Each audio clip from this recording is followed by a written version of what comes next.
در تالار قصر فرهنگ ناحیه واسع با حضور نمایندگان مقامات اجرایی حکومت دولتی ولایت ختلان ناحیه واسع و راهبران و کارمندان ساختارهای گوناگون سطح جماعت و دهات ناحیه منطقه و ولایت جلسه حساباتی و تحلیل وضع ساحه اجتماعی و ایدئولوژی ناحیه برگزار گردید. در ابتدا اشتراکداران از جریان مسابقه ورزشی ششکا و شاهمات که بهر تشکل مهارت و استعداد ذهنی نورسان و جوانان میان خوانندگان مؤسسه‌های تعلیمی ناحیه برگزار شده بود دیدن کرده تشکیل بیشتری چنین مسابقه ها را در رشد تفکر نسل آینده ساز منفعت بخش معنی داد نمودند. یادآور می‌گردیم که قبلا با تشکیل گروه کاری نمایندگان مقامات اجرایی حکومت دولتی ولایت ختلان و دیگر مسئولان نهادهای گوناگون سطح ولایتی و منطقوی و ناحیوی از وضع فعالیت، تأمین شرایط بهداشتی، دستاورد و پیشروی و مشکلات موجوده حل طلب در مؤسسه و تشکیلات‌های گوناگون ناحیه واسع شناس گردیده. ضمن جریان جلسه نشاندادها با پیشنهاد حسابات مشخص و برآمد و معروضه‌ها مورد تحلیل و بررسی قرار داده شد.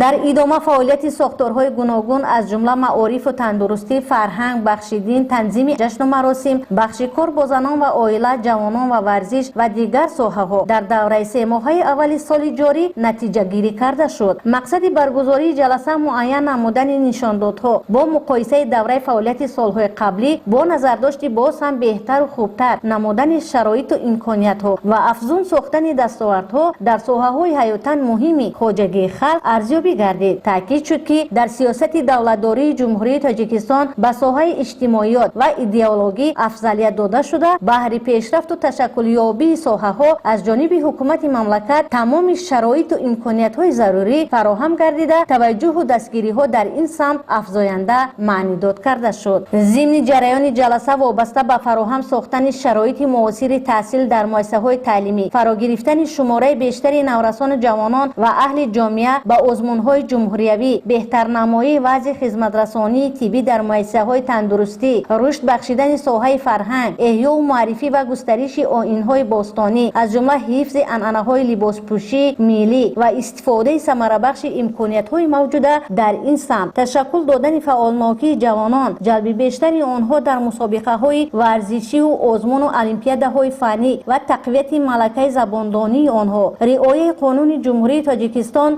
درباره تنظیم جشن و مراسم، پیشگیری پاشخوری عائله‌ها و براه ماندن کارهای فهماندهی میان اهالی، جهت استواری و مستحکمی عائله‌ها، گسترش بخشیدن روند بنیادکاری و سازندگی‌ها و تامین متخصصان صاحب در بخش‌های مختلف، دستور و سپارش‌های مشخص و توصیه‌های سودمند داده شد. خیرین سامرازاده محمدی میرزا، ناحیه واسع اخبار.